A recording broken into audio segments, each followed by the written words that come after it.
from the Tulsa chapter of the Links Incorporated. And thank you to our partner, Tulsa Community College. My name is Regina Baker, and I serve as the Chair of National Trends and Services. Our vision and mission focuses on eliminating disparities by reducing barriers to resources through advocacy, education, and service.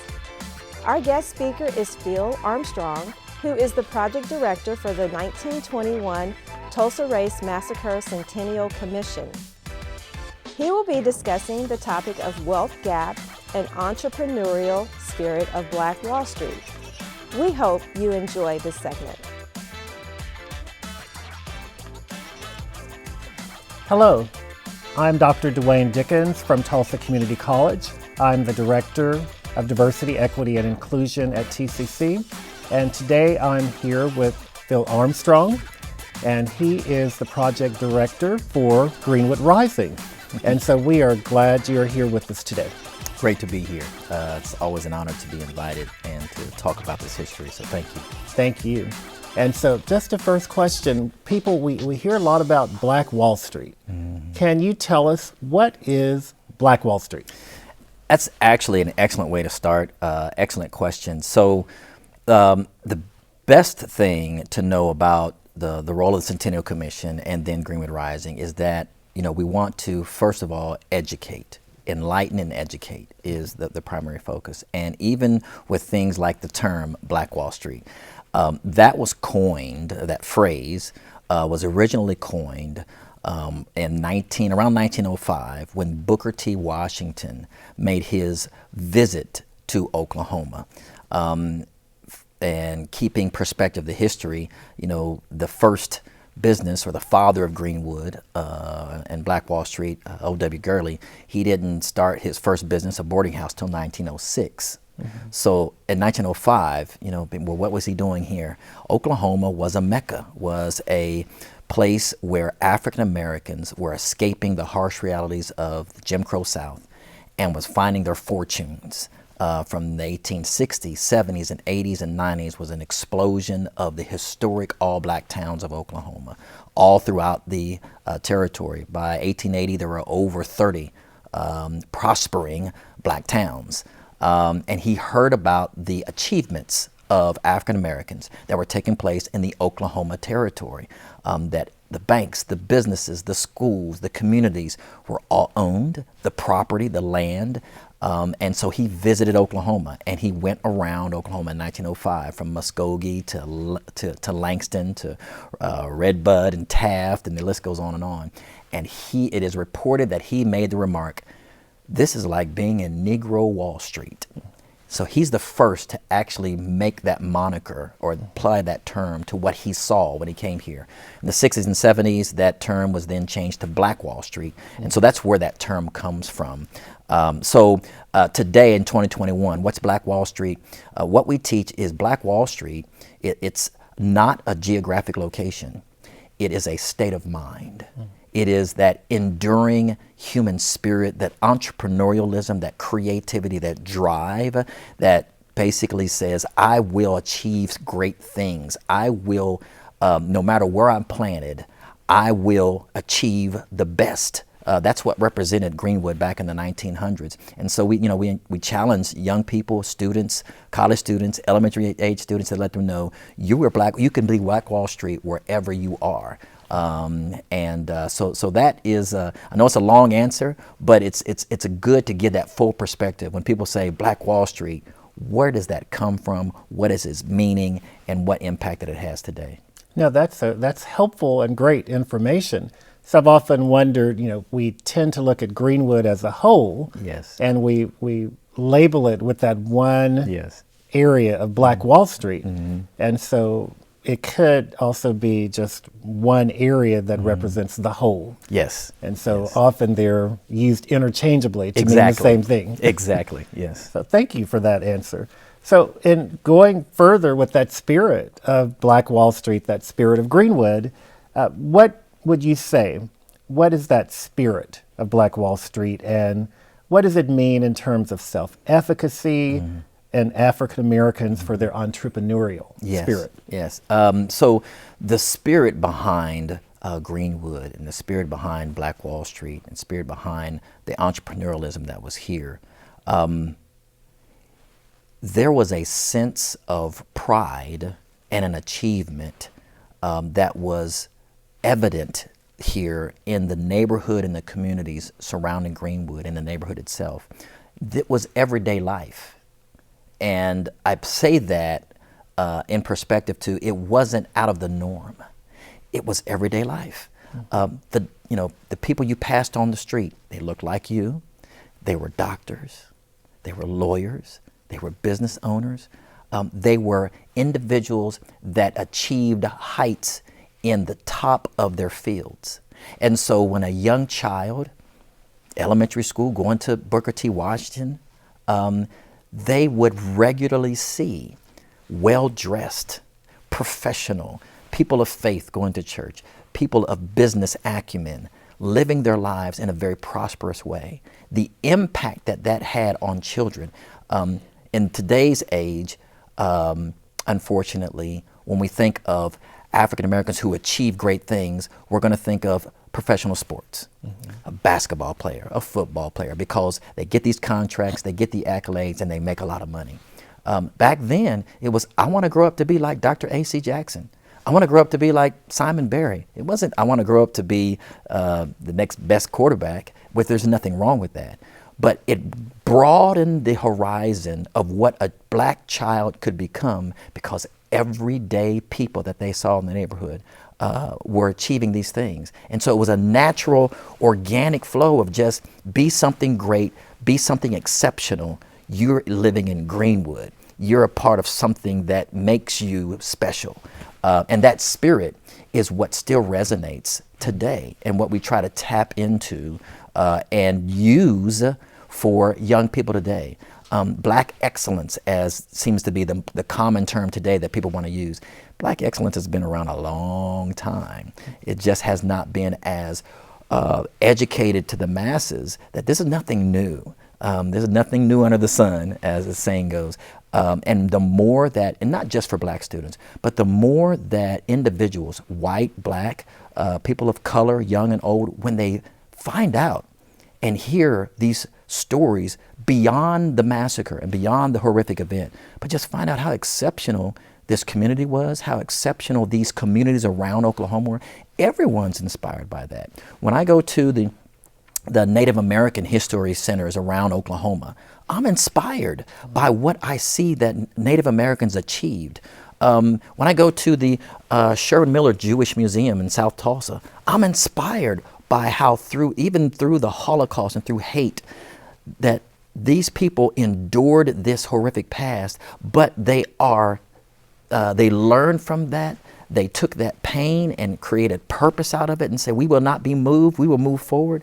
And we want people of all races, of all cultural backgrounds, to come to Greenwood and get that same inspiration, say, wow, this was an incredible community. And to have that same shared experience of the spirit of what was Greenwood, and for people to experience that and understand it. That is great. As you're talking, I'm thinking of something like everyday black excellence, yes, where that was part of the Greenwood experience, and that to me is certainly something we could still do today. Yes, because there's still black exactly. excellence, and yes, showcasing it. Yes, and maybe showcasing is too strong of a word, but just highlighting what is happening today, so that every child sees that excellence around them. We have social media today, so it's not as hard. Certainly, all we have to do is find where they are on Instagram or wherever, whatever the latest application is. And let me add to that too, because a lot of times I'll have a lot of personal conversations with people on the street, or they'll come to the commission office, or people recognize me in the grocery store and want to have a conversation. And I always encourage that and open to that. But I try to let them know that this focus on the black experience and the entrepreneurial enclave that represented Greenwood and that pride, there is nothing about this that is, quote, anti-white. Right. This is allowing individuals to see a community that was able to rise in the midst of severe persecution, segregation, and Jim Crow in Oklahoma. One of the things that the History Center points out is just how pervasive that cloud of racial animosity was here.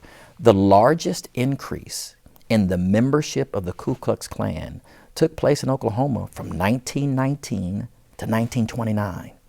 But in the midst of that, you have these communities that said, okay, you believe in one way, but that's not going to affect the way that I'm living my life. I'm still going to pursue excellence. I'm still going to own my land. I'm still going to have my home and raise my children.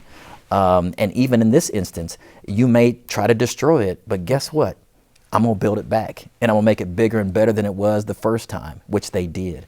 That is a story, again, that can inspire anyone, regardless of your background. But I just want to make sure people understand this is not about making a certain group of people today feel guilty about what took place 100 years ago. It's about saying, let's acknowledge it, that it happened. Mm-hmm. Let's acknowledge there were so many things about it that you can learn and I can learn that helps us move forward on a path of racial reconciliation and harmony. That's where this is going. What can we use from the past, good, bad, and ugly, that can help us say, we don't want to repeat these things, and we need to keep reminding ourselves of the human experience so that we can move forward and continue on this path to racial reconciliation. Right, and I'm so glad you mentioned that. It aligns with some thinking from John Hope Franklin as an historian, where he says, if you don't know someone else's history,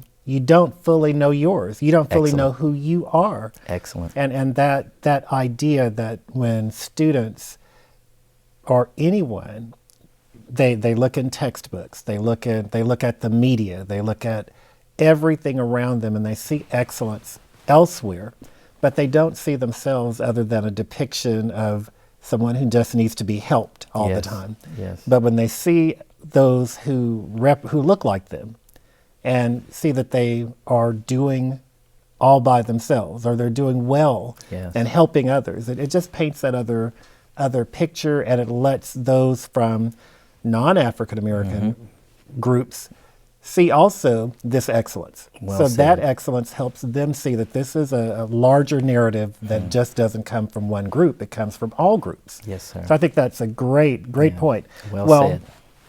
Going to what you do a lot, which I know, of course, does not define every single thing that you do, but I'm sure it's consuming a lot of your days, waking hours, Greenwood Rising. Yes, sir.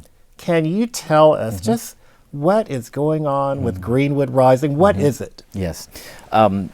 This history of Greenwood Rising, and I love to give people the context. This is not something that we just decided to do on our own. From the beginning of the 1921 Tulsa Race Massacre Centennial Commission, founded by State Senator Kevin Matthews, what happened for the establishment of the commission is when the National African American Museum and Culture opened up, the Smithsonian in D.C., early on in the commission, Senator Matthews, along with a few other community members, traveled to D.C., and they looked at how incredible, not just all the exhibits, but when you walked in and you see an entire room dedicated to the 1921 Tulsa race riot. Artifacts, history, an entire exhibit wing, if you will, on our history there in D.C. Also, the attraction that people have to that history. In the first 2 years, 5 million people visited that center and saw that history.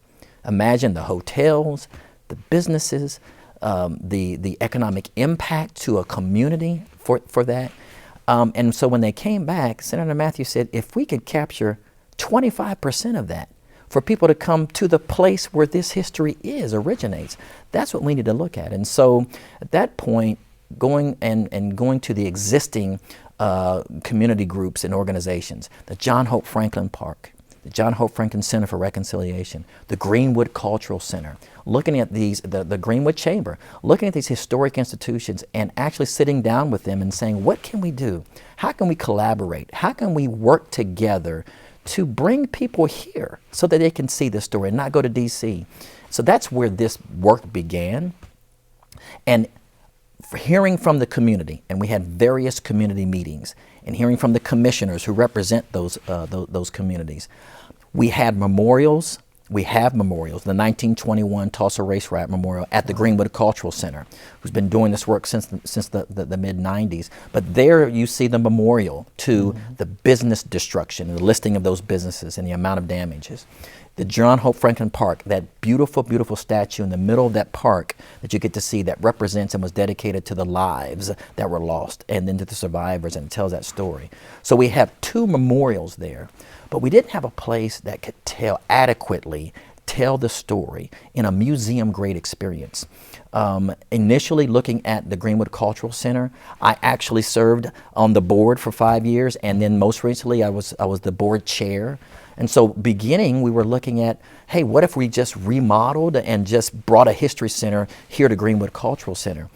But as the scope got bigger and the community said, it needs to show this, it needs to reflect this, you need to talk about this person, you need to talk about the history here. It got bigger, it got bigger. We started showing drawings and renderings of plans, and the community kept on giving input. And so we started saying, well, how much is this going to cost? And it grew from $6 million to $12 million to $16 million to where we ended up having a $30 million project, which included a $5.3 million funds set aside for the Greenwood Cultural Center renovation. But it just got so big that we said, we're going to have to build a place. And that's when we said, you know what? We have Greenwood Cultural Center and what it focuses on, the Survivors Gallery. We have the John Hope Franklin Park. We have the John Hope Franklin Center, the Greenwood Chamber buildings. But we don't have a place that people can come and get the full narrative and we're not an artifacts collection museum. We're a narrative museum history center.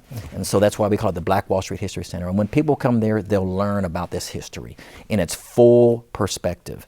There are 3 different chambers there. The Spirit of Greenwood. The next focus is the Arc of Oppression, that talks about the racial animosity that was taking place in that time period that led to a 1921 massacre. And then the final stage is the Journey to Reconciliation, where we can have programmatic space and discussion, where people actually can learn from each other and walk away and leave a commitment, and actually have a commitment chamber where they leave a commitment, things that I will do in 30 words or less, and they leave that commitment. How I'm going to change the way I think about people who are different than me. How can I break down the personal biases that I may have and contribute to where we go from here as a society? And those commitments will be left on a digital wall and collected over time. So that as people come through, there'll be thousands and thousands of people that leave these commitments of what I'm going to do to change me and how I feel and view and perceive other people. So it's going to be a place for healing and healing from racial trauma, working alongside the other organizations all together. And so when people come to Greenwood Rising, we want to have brochures. We want to say, okay, now that you got this history, now go across the street and go see the historic chamber buildings. Walk down the streets and the sidewalks of Greenwood, Archer, and Elgin, and down Cincinnati, and see the bronze plates that are in the sidewalks that shows you where a business used to be, where a home used to be that was a Black-owned home, and see those.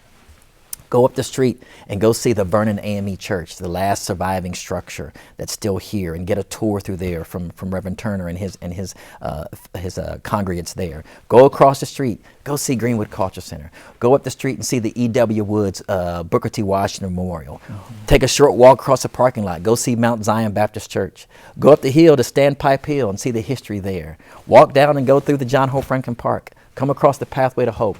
Basically, the entire area. A person can come here and spend an entire day and walk the history of Greenwood and all of us supporting, encouraging, and pushing each other, it's going to be an incredible place and an experience. I do believe, years from now, people are going to say, have you ever been to Tulsa? You got to go see the gathering place, and you got to go to the Greenwood district. It's incredible over there. That's what we're painting, and that's the picture that I think Greenwood Rising would do for the entire community. Well, I'm looking forward. I'm ready to walk right now.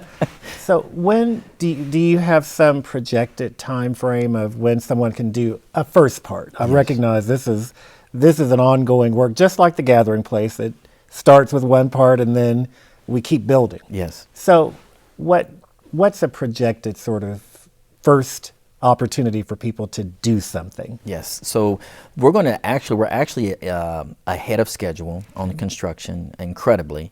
Crossley Construction has been just an incredible partner in this. The head of the construction general contractor has been Jeff Stava, who oversaw the building of the gathering place. So the experience there that we have has allowed for us to say, hey, come June, during one of the commemorative events for this year's commemorative events for the week, is to dedicate and open up Greenwood Rising. So immediately, people will be able to experience this history. On top of that, a local African American, his name is Kajunga Jackson. Some may know him. He's affectionately known as KJ. He's leading a team of coders and writers to actually have an actual Greenwood app that has been sponsored and powered by Cox Communications. People will be able to, whether they're here or whether they're across the world, be able to pull up an app and take a tour, a virtual augmented reality, virtual reality, and XR reality tour on their app to actually experience and walk around Greenwood and see the history and experience that.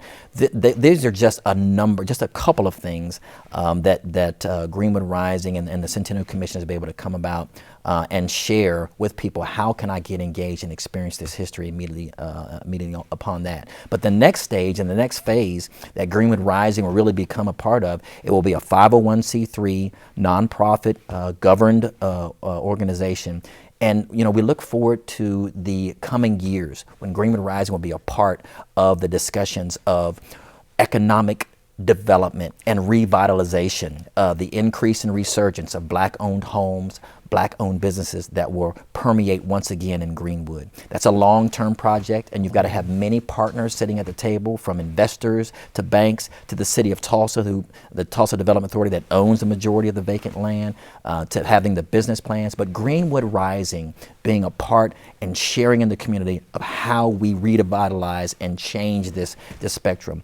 Continuing on with educational curriculum, the Centennial Commission was able to work with the state and actually have curriculum that now is being taught in public schools and pushed so that people can learn the pedagogy, how to teach this to different age groups, and have a systemic way so that it's being taught, and never again have students that go to college and leave Oklahoma only to find out then, why am I just now finding out about this? But we'll have a generation of kids that will graduate from high school and public schools and say, I know about Greenwood, I know about what happened in 1921, but I'm inspired by what I learned from these Oklahoma Black towns, and generations of kids passing that on to their children. So those are just a couple of initiatives. It's incredible. People will soon see the many, many things that we've been able to work through with the community that are really going to come to light here in the next few months. Right. Well, Phil, project director does not seem to capture the scope of what you're working with. Thank you. That's great work, and just happy to see it coming along. Yes, sir. So when we talk about the idea of the entrepreneurial spirit of Black Wall Street, how would you say it came about, just the idea of it within this area? How did that come about, just to have it as a foundation? Yeah. So when you look at the history, the magic, and I'm using that word loosely, the magic behind what happened here, because of Jim Crow and segregation, communities of color all over the country they were insular economies. They couldn't go to the local bank and borrow money. They couldn't go to the local stores. They had to support themselves. So Greenwood was one of many communities.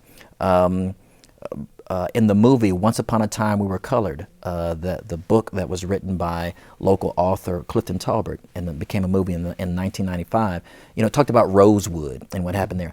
Places like Rosewood in Arizona and South Carolina, Elaine, Arkansas, and Philadelphia, New Jersey, Greenwood, communities, because of Jim Crow, they ended up supporting each other. The black dollar cycled itself and recycled itself in these communities, and so they were able to be self-supportive and sufficient. What made Greenwood special is because of two things: land ownership and then oil and gas discovery. When African Americans who were brought here because of the Trail of Tears, Native Americans, the 5 so-called civilized tribes, they brought their slaves of African descent with them. In 1866, when they signed treaties to release their slaves in the Oklahoma Territory, because those that can actually show their bloodline lineage within the tribes, and they were freedmen, they were allotted anywhere from 40 to 200 acres of land immediately. So the black citizens became land owners, landholders. That's what was the big thing that really allowed for black towns to flourish. But then oil and gas discovery, it wasn't just white oil barons that prospered from that. If you owned land, oil companies were writing you a check for royalties as well. That's where the big wealth came in. They owned land, they had oil rights, and that together exploded black wealth like never before. And so that pushed entrepreneurial mindsets, that pushed that spirit of achieving. And then when the opening of Booker T. Washington High School, some of the most excellently taught, educated minds in Tulsa, not just black minds, but in Tulsa, Booker T. Washington rivaled that of its white counterpart schools. Some of the most educated students that came through in the early 1900s came out of Booker T. Washington High School. And so that drive to the land ownership, the wealth, acquiring wealth, and then using those resources to push dreams and ideas of businesses is what really fueled Greenwood and fueled that economy. Thank you. This is fascinating to just get all of that information in one sitting. So thank you again. Yeah, thank you. So here, talking about North Tulsa today, and some of the challenges facing it. One in particular, gentrification. How is gentrification affecting North Tulsa? Yeah. So really glad you asked that question, because I want the opportunity and glad to have the opportunity to really enlighten and set some things straight. Unfortunately, in many communities today, we see the impacts of true gentrification taking place. Back in the mid-'80s, and some into the late 80s and early 90s, that's in the latter 70s, that's when gentrification of what is the true gentrification of what we're referring to was taking place. When they built the I-244 expressway and eminent domain started just taking homes and businesses, and then the aftermath of that, the downward spiral, businesses and homes being closed down, and individuals began to see that there was a second decline, and began to just say, I'm tired of living in this horribly segregated, racist society and community here in Oklahoma, and it's just time to go. Many black citizens, 70s, 80s, began to leave, and they left property. Many of those who owned businesses, their children left and went to school, became successful outside of Oklahoma, never returned home. So in the 80s, you actually, if you go back and research, you see the decline of boarded up businesses, dilapidated properties. No one back then could foresee a 2020 and a 2010 when this would be the vibrant area that everybody wants to get a piece of. And so people were not seeing the value, and I don't blame them. I think we can be very harsh when we look back in history, but there was nothing there that they could see that I would ever want out of that area. And so when the city would come in and say, hey, this blighted property, you own it, it's passed down to you from your parents, there's taxes due on it, or you need to clean it up. Many people either sold their land to the city or just said, I don't want it.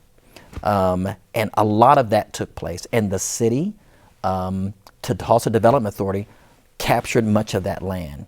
And so in the past 30 years, much of the black-owned properties of Greenwood, and so then these vacant areas we see now, has not been in black-controlled hands for nearly 30 years. So the development that we see now, in the last 10 to 15 years in Greenwood, and the buildings that are coming up, the TDA was selling land that they owned. And so what we see now is not the gentrification of someone coming in and taking black property, raising the rates and getting black people out. Now that did occur, but it occurred about 30 years ago. Mm-hmm. That's really when it took place. What's happening now is the Tulsa Development Authority, they've been owning this land for many years and parceling it out. To their credit and to the thankful, watchful eye of some of our community leaders, I think a few years ago, the city of Tulsa put a moratorium. They stopped parceling out the areas of Greenwood that they owned and have been holding on to it for a time when there would be the opportunity for a revitalization economic plan, which we hope is coming and planning with the community in the next couple of years, so that the TDA can say, we're going to stop just parceling this out. We're going to hold this off for the right time when this community can be revitalized with a master plan with a focus of black-owned homes and black-owned ownership. But again, what people have seen in the last 5 to 10 years is the Tulsa Development Authority selling land they owned. So that is not gentrification. And unfortunately, many national publications, and most recently in the last few months, have kind of painted this picture that for giving the indication that black people have lost their land recently, and that's just not the case. And I'm glad to set that straight. It may not be what people want to hear, but the truth is the truth. But that's what's taking place. Right. Education is always better than just a wish or a misconception. Yes. But I can attest to, as a high school graduate of the 80s, I could attest to the number of graduates who just said, my one goal is to leave Oklahoma. Get out of Oklahoma. Period. That was the goal. Yes. And looking back at my class, I can say that definitely happened. Yes. And very few have returned. Yes. So it's an interesting dynamic. Yes, sir. So in just all of these factors sort of coming together today, and so you're doing a lot of collaborative work. When we think of the models that have worked in the past, there are some elements that have worked within the past, successful elements. What can we do to replicate what worked? What can we how can we do that now in 2021 and going forward? Excellent question. So the difficulty, and maybe let me rephrase that, this is very challenging work. I don't want anybody to think that this has been a bed of roses since 2015. We have had bumps in the road. We have the Centennial Commission. We've made mistakes. We've approached things, not that we had the wrong set of mindset. Our heart and our minds, but sometimes you have this great idea, let's go do it. And then someone says, did you ask anybody about that? And you're like, oh, you're right. We need to ask people how they feel about this.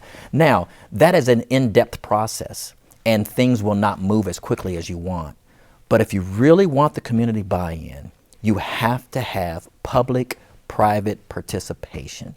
People, you may not satisfy every person, but to be able to say, we sat, we listened, and it wasn't just an echo chamber. We really made decisions based on the feedback. I think that has been the model for us going forward, is that we spent time listening And early on, when we made mistakes, we stopped and said, oh, we got to go back and do that one again and listen. So for example, the changing of the name from the Tulsa Race Riot to the Tulsa Race Massacre. The black community early on challenged the commission. If you really want our trust, if you really want us to embrace what you're wanting to do in research, then you need to look at that name. And when we began, Senator Matthews and different ones of the committee began having community meetings on that, it was like, who named this? Why was it named the riot? What was the impact from that? And when you do the research and you have people like Hannibal Johnson, people like yourself, people like John Hope Franklin and Reuben Gant and Julius Pegues and Francis Jordan Rakestraw and different former Senator Maxine Horner, we still mourn her loss and pray for her family and this community. But when you have individuals like that talk about, do you know what happened when they called this a riot? People could not file their insurance claims. Do you know in the days after, in the weeks after, that the Tulsa Tribune kept making writings and reportings like running the Negro out of Tulsa, kept saying things like they brought this on themselves. If they'd have just stayed in their community and not come down the courthouse, then this wouldn't have happened. The impact of painting a narrative that this happened to the community because they did it to themselves had long generational impact. And so in 2018, they said, we need to call this what it really was. And it wasn't a riot. In 2020, what we saw in the aftermath of George Floyd, a riot is when individuals in their own community rise up and do destruction to their own damage and property. Whether we agree with it or not, that's what happened. 1921, an entire different community of individuals invaded another community and destroyed it. That is not a riot. Hannibal Johnson talks about the number of ghastly descriptors that we could have used to describe this. We could have described it as a Holocaust because of the fire that was used to destroy Greenwood. We could have called it an ethnic cleansing because that's what they tried to do. You could have called it, the actual definition of what took place was a pogrom.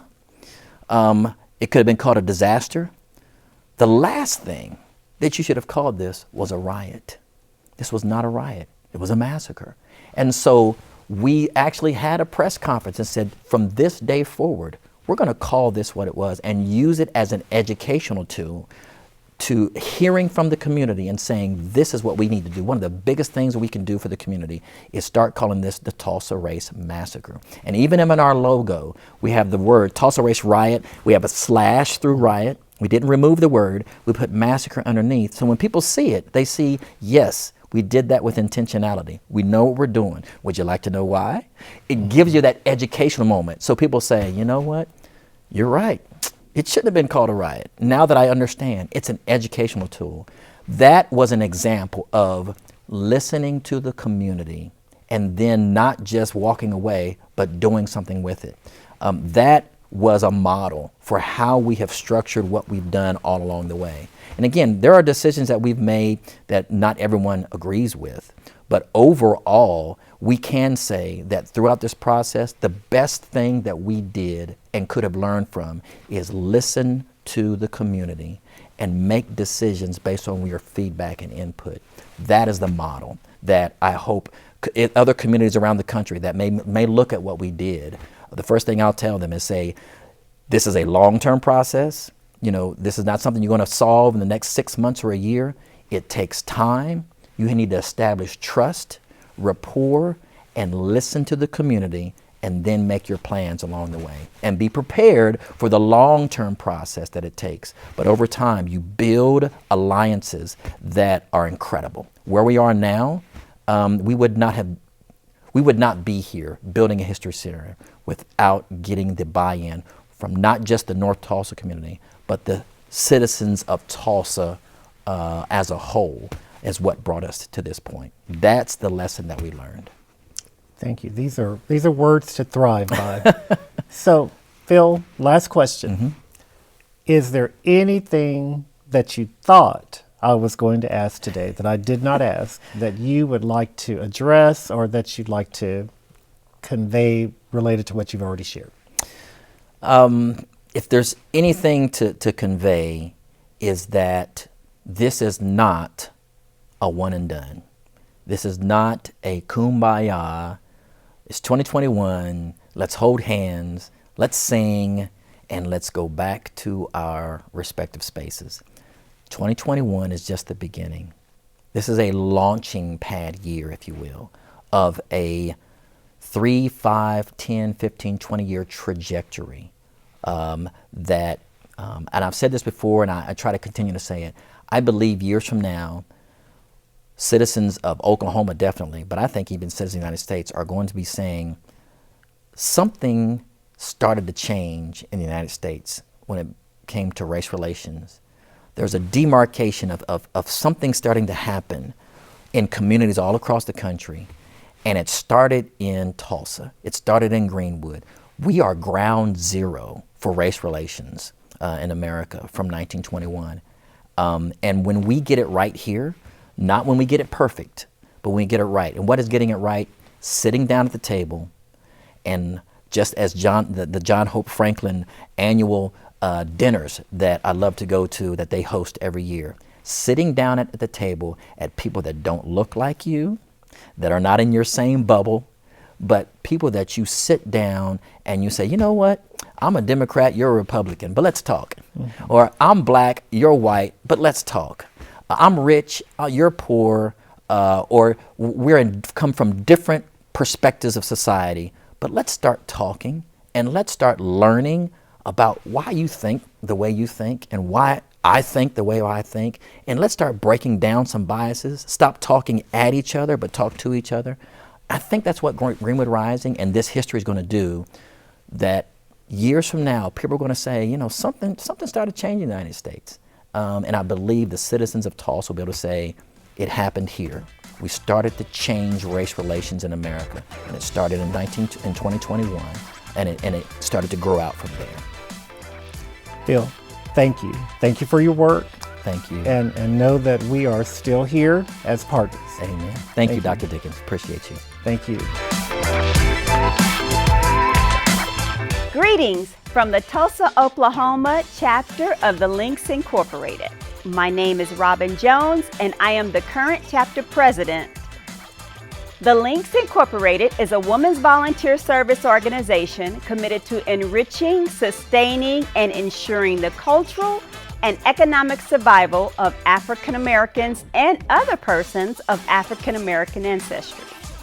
It is a premier international service organization with more than 16,000 members in 288 chapters located in 42 states, the District of Columbia, the United Kingdom, and the Commonwealth of the Bahamas.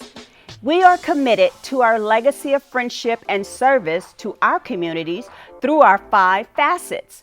Our 5 facets are the arts, health and human service, international trends and services, national trends and services, and services to youth. To learn more about our chapter, please visit our website at www.tulsalinksinc.net. Again, that's www.tulsalinksinc.net. And you can also find us on Facebook and Twitter. We, the Tulsa chapter of the Links Incorporated, would like to thank Ramona Curtis and Dr. Dewayne Dickens with Tulsa Community College for their partnership with the Social Justice Legacy Series. Thank you so much for watching.